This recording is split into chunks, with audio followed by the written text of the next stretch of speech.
Chickpeas, what can you do with them and what can they do for you?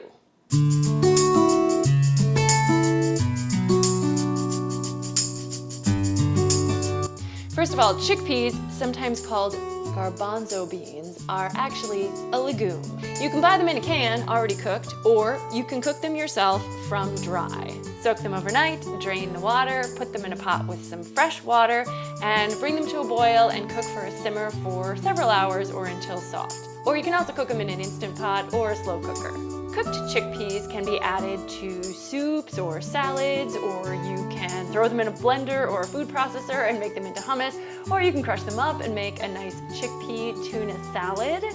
Chickpeas are also the base for falafel if you're feeling super adventurous.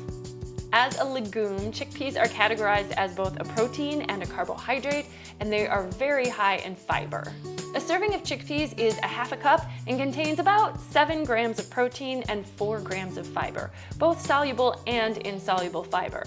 But don't let that serving size limit you. Chickpeas are super nutritious. They're a source of magnesium, folate, and iron. To make it more likely that you'll be able to absorb the iron in chickpeas, make sure to serve chickpeas with a source of vitamin C. This can be as simple as putting some lemon in your hummus or putting some lemon on the salad that you're serving chickpeas in.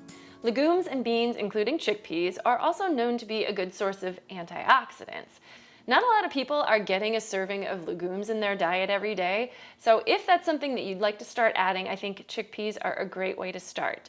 Check out a couple of recipes I have here and on my Instagram Reels. I'm Lorelei, I'm a registered dietitian nutritionist. I'm also a vegetarian. Subscribe to my channel for more healthy home cooking tips and ways to eat well on a plant-based diet.